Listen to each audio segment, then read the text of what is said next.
NewsNation correspondent Joe Khalil tracking the new details for us tonight. Joe.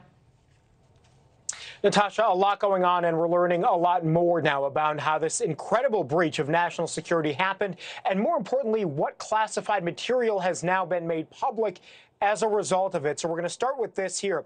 These leaked documents show that there were 4 additional Chinese spy balloons that U.S. intelligence was aware of, similar to the one shot down over the Carolina coast back in February that we all heard about. The Washington Post was first to break this. So per their reporting, the one balloon that caught the nation's attention here when it traversed the entire U.S., it carried sensors and antennas that our intel community couldn't even identify, even after shooting it down. Another balloon flew over a U.S. carrier strike group in a previously unreported incident. And from an official who was speaking on the condition of anonymity in that report, the government named these balloons after notorious criminals, including Tony Accardo, Whitey Bulger, and Donald Colleen. Now, we've also learned that some of the leaked classified documents had been online in some form or another since December and were posted to multiple platforms, at least 4 in total, including one pro-Russian channel. Jack Teixeira, the 21-year-old we've been talking about, the Air National Guardsman arrested for taking the highly sensitive information and putting it online. He was arrested and charged with several crimes Friday under the Espionage Act. But it is possible that other users on the platform Discord may have copied and shared those images to other servers as well. Now, the New York Times reporting that in high school, Teixeira had strong military ties. He was somewhat quiet and awkward, according to some of his classmates. And he was, they're quoting the article here, unnervingly obsessed with war and with guns. Yesterday, Teixeira did not enter a plea in a Boston federal court when he heard the charges against him. He is going to be back in court next week, Natasha, for a detention hearing in jail in the meantime. Okay, I appreciate the update on that, Joe. And as that story plays out, meanwhile, we're hearing about another 21-year-old reservist in hot water now, unrelated to this story. What is going on there?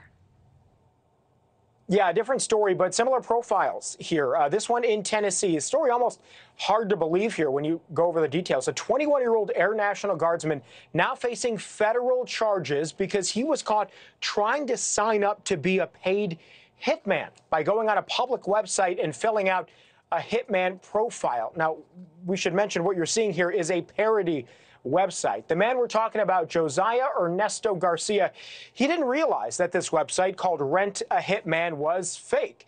Most of the content on this page are jokes and satire here. So that's what we're dealing with. One section of the website reads, and we're quoting, "Since 1920, Rent a Hitman has assisted a diverse range of satisfied clients, including ordinary citizens of all ages, government employees, even political figures.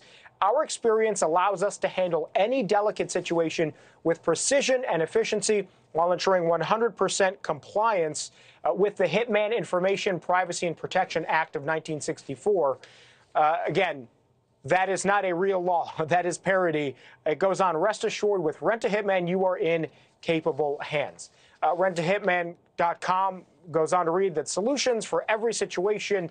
Tired of getting bullied? We can make any troubled relationship disappear. So you see it on your screen there. Again, not real. But Garcia sent a resume and application nonetheless because he didn't realize this. So he caught the attention of site administrators who then turned Garcia's case over to the FBI. According to U.S. Attorney's Office in Tennessee, an undercover FBI agent met with Garcia who believed that he was being hired for $5,000 to kill somebody. Instead, he was arrested. Natasha, hard to make this stuff up here. If convicted, the 21-year-old could face up to 10 years behind bars. Just a real disturbing and unusual storyline there. I mean, disturbing is absolutely right, and unreal. All right, Joe Khalil live for us in Washington tonight. Thank you so much. Thank you for watching. Go to newsnationnow.com to find News Nation on your television provider. And don't forget to click the red subscribe button below to get more of News Nation's fact-driven, unbiased coverage.